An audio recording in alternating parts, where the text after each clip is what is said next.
Happy Logi. Terima kasih sudah mengklik podcast horor ini.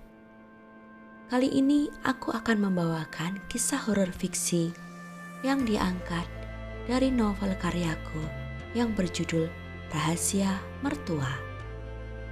Kisah horor ini menceritakan tentang seorang wanita bernama Sarah yang baru saja menikah dan mengetahui fakta bahwa kedua mertuanya adalah penganut aliran kejawen. Lalu, bagaimanakah nasib Sarah selanjutnya? Untuk mengetahui kelanjutannya, silakan siapkan posisi ternyamanmu dan selamat mendengarkan kisah horor persembahan dariku.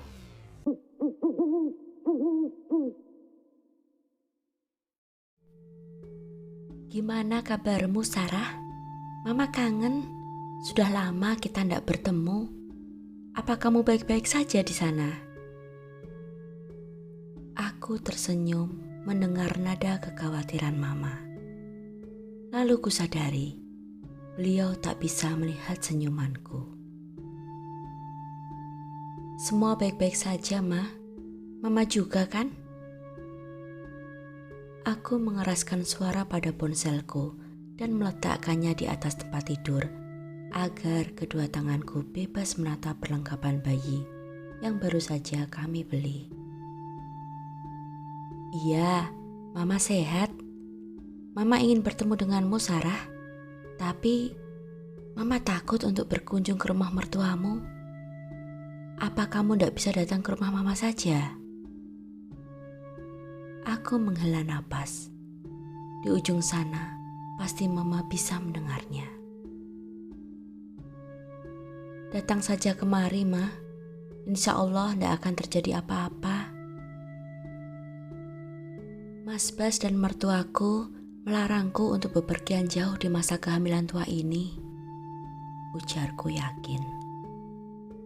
Kamu yakin sekali? Apakah memang benar sekarang sudah aman? Aku tertawa pelan mendengar kalimat itu. Jangan cengengesan, Sarah. Mama takut setengah mati kalau ingat kejadian tempo hari. Sergah Mama. Tapi Mama memang harus menemuimu. Ada sesuatu yang ingin Mama bicarakan. Tentang apa, Ma? Aku menjadi waspada saat mendengar nada bicara Mama yang terdengar begitu serius. Mama bermimpi tentang almarhum papamu. Ada yang harus Mama sampaikan padamu. Suara Mama terdengar sangat lemah dan pasrah. Tiba-tiba, aku merasakan sesuatu yang aneh. Papa yang mana yang Mama maksudkan? Apakah Hudaya? Ataukah Adi Sucipto? Rasanya tak mungkin Mama membicarakan tentang ayah kandungku. Karena sampai detik ini pun beliau belum mengetahui bahwa aku sudah tahu siapa ayah kandungku. Namun, nada bicara Mama, kamu dengar enggak, Sarah? Tanya Mama. Iya, Ma. Aku lagi sibuk beres-beres. Jawabku gugup. Oh, ya sudah. Lanjutin saja beres-beres dulu. Nanti Mama kirim chat saja kapan Mama bisa menemuimu. Nggih, Ma. Kubalas salam Mama, lalu kututup pembicaraan kami. Hari sudah sore, aku harus segera bersiap. Kamu yakin gak mau ikut, Wo? Tanya ibu saat beliau dan bapak selesai mempersiapkan sesaji untuk malam ini. Enggak, Bu. Aku mau berdoa saja di kamar. Oh ya, bolehkah aku bertanya sesuatu? Ibu tertawa tanpa suara. Kamu itu aneh. Kapan Ibu pernah melarangmu untuk bertanya? Tangan Ibu membelai punggungku. Sentuhan itu memberiku kenyamanan yang menenteramkan hati. Mengapa kita tak berdoa bersama saja, Bu? Mengapa ibu dan bapak harus menjalani ritual seperti itu? Ibu tersenyum maklum, seolah sedang menghadapi seorang bocah yang sedang merajuk.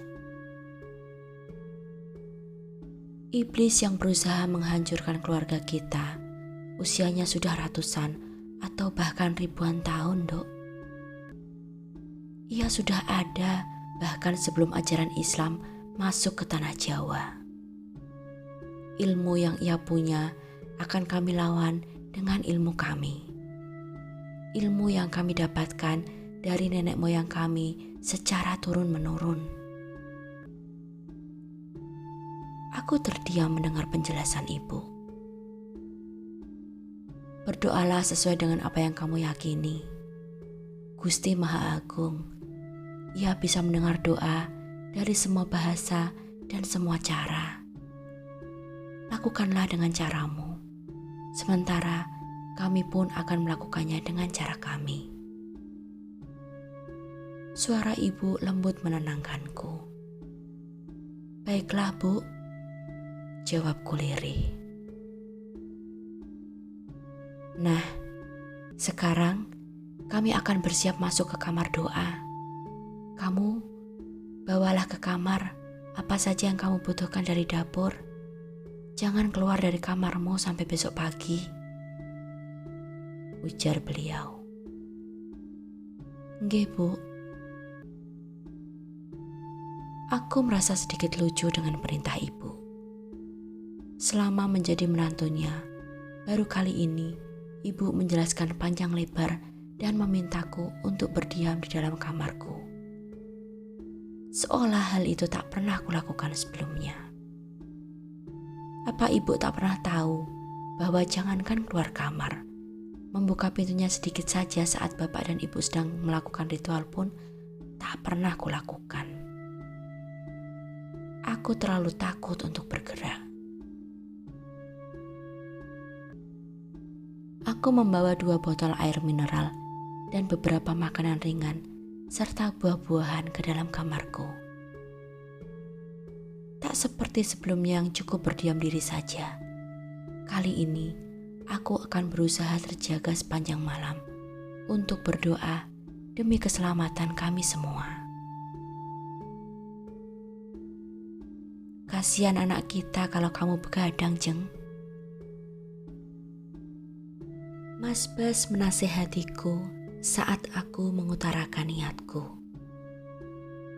Endak, Mas. Aku akan mencobanya dulu. Aku akan tidur bila sudah tidak kuat melek. Mas Bas mengangguk. Ia sudah merasa cukup puas dengan jawabanku itu.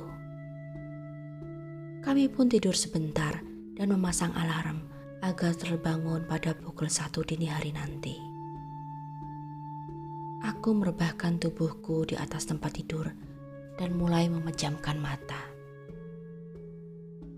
Ku tarik napas dalam-dalam dan menghembuskannya perlahan. Samar, aroma dupa dan bunga segar bercampur dengan kuatnya kemenyan yang terbakar mulai memasuki indera penciumanku. Namun, kali ini aku sudah siap untuk menepati janjiku kepada diriku sendiri. Aku tak akan gentar. Pukul 1 tepat, alarmku bergetar. Aku pun membangunkan Mas Bas untuk segera berwudu, sementara aku menggelar sajadah untuk kami berdua. Kami pun menunaikan salat tahajud berjamaah dengan khusyuk dan dilanjutkan dengan salat witir. Aku mau balik tidur, Jeng. Nanti bisa ngantuk di kantor kalau kurang tidur. Hari ini kerjaanku nanti akan banyak sekali. Aku mengangguk dan membiarkan Mas Bas kembali meringkuk di atas tempat tidur. Tak lama kemudian, ku dengar dengkurannya. Aku berkonsentrasi memanjatkan doa kepada Allah yang Maha Esa. Sayup ku dengar ibu mulai melantunkan tembang yang mendayu mengiris hati. Lingsir wengi, sliramu tumeking sirna. Ojo tangi nggonmu ngguling. Awas jo ngetoro. Aku lagi bang wingo-wingo. Jin setan kang tak utusi, dadiyo sebarang, wojo lelayu sebet. Menjelang malam, dirimu akan lenyap. Jangan bangun dari tempat tidurmu. Awas, jangan menampakkan diri. Aku sedang dalam kemarahan besar. Jin dan setan yang kuperintahkan menjadi perantara, jangan membawa maut. Doaku terhenti saat mendengar syair itu. Entah mengapa, aku merasakan kesedihan yang mendalam, hingga air mataku pun menetes dan bergulir di atas mukenaku. Perlahan ku seka wajah dengan kedua belah telapak tanganku. Tiba-tiba saja, aku merasa ada sesuatu yang sedang mengawasiku. Dari ekor mataku, aku menangkap sesuatu atau sesosok yang sedang duduk di kursi satu-satunya di kamar kami. Aku gemetar dan bimbang. Apa yang harus kulakukan?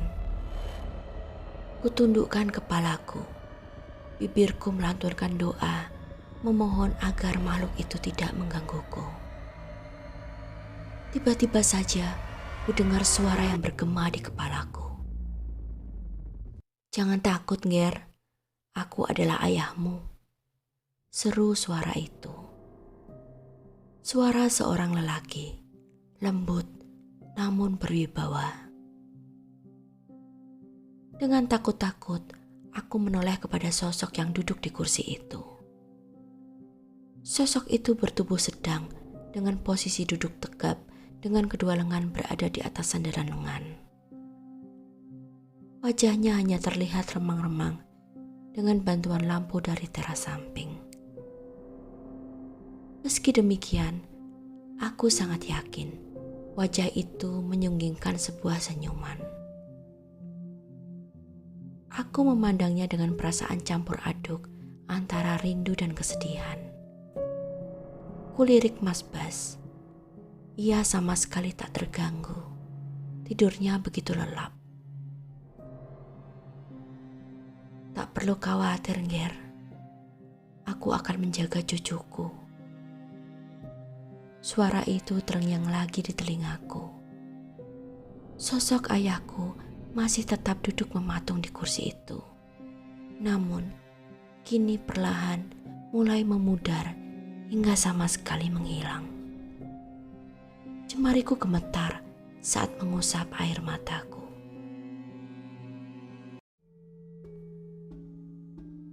Alisa sedang libur sekolah. Bang Doni dan Marina pun mengambil cuti kerja agar mereka bisa berlibur sekeluarga ke Thailand. Berkat bujukanku, akhirnya Mama pun berani kembali datang dan menginap di rumah ini selama mereka belum pulang dari liburan. Kalau nanti malam terjadi sesuatu gimana? Bisik Mama saat aku kembali menempatkannya di kamar yang sama. Tenang, Ma. Rumah sudah kami bersihkan. Tak akan lagi ada kejadian-kejadian yang aneh selama Mama tidak membuka pintu atau keluar dari kamar saat sudah larut malam. Pesanku. Mama ingin membicarakan sesuatu denganmu, Sarah. Kapan waktu yang tepat untuk itu? Nanti malam setelah waktu Isya saja, Ma. Mas Bas akan menonton pertandingan tenis di televisi. Jadi, nanti kita berdua bisa mengobrol di sini. Baiklah, kalau begitu Mama mandi dulu saja sekarang. Iya, Ma. Selepas maghrib nanti kita akan makan bersama. Aku pun meninggalkan Mama untuk beristirahat. Mama terlihat tidak sabar saat ibu tanpa henti mengajak beliau mengobrol di meja makan. Sepertinya beliau ingin segera masuk ke dalam kamar dan berbicara empat mata denganku.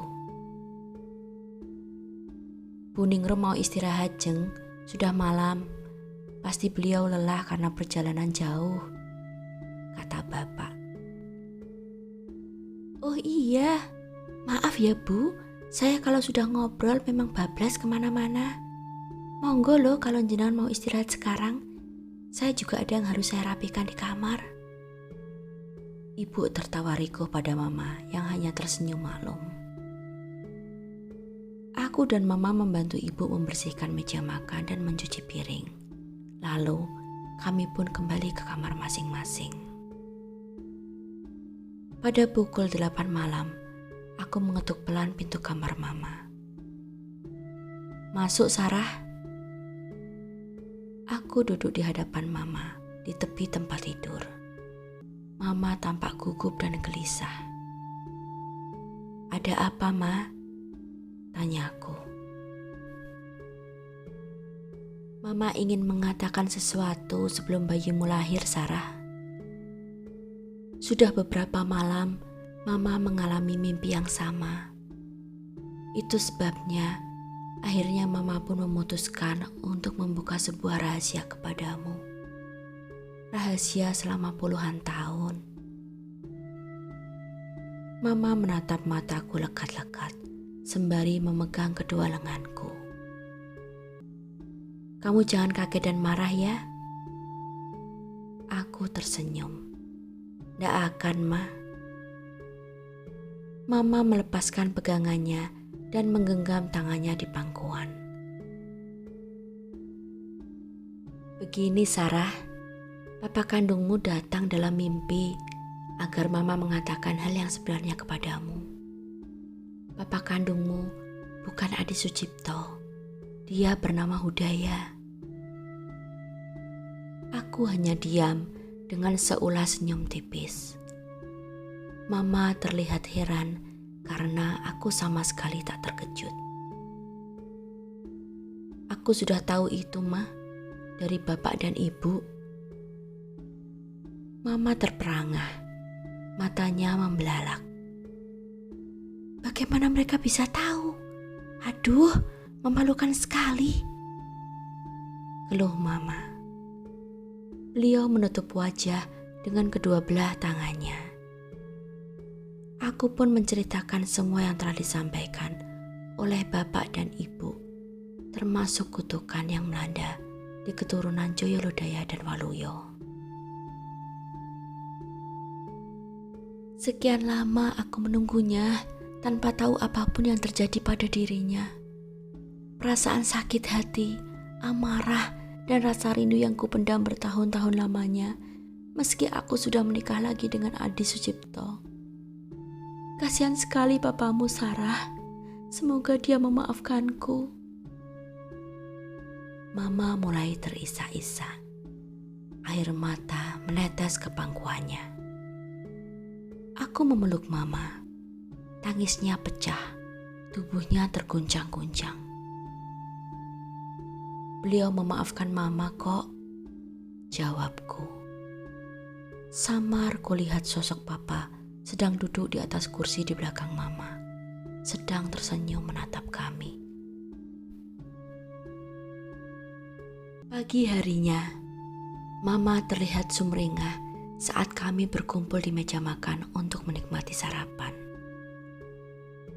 Aku bisa merasakan bahwa Mama begitu lega karena rahasia yang beliau simpan sekian lama akhirnya terungkap sudah. Siang harinya, ibu membukakan kamar doa untuk Mama. Mama tampak agak ragu memasuki ruangan yang menyisakan aroma kemenyan, dupa, dan bunga itu.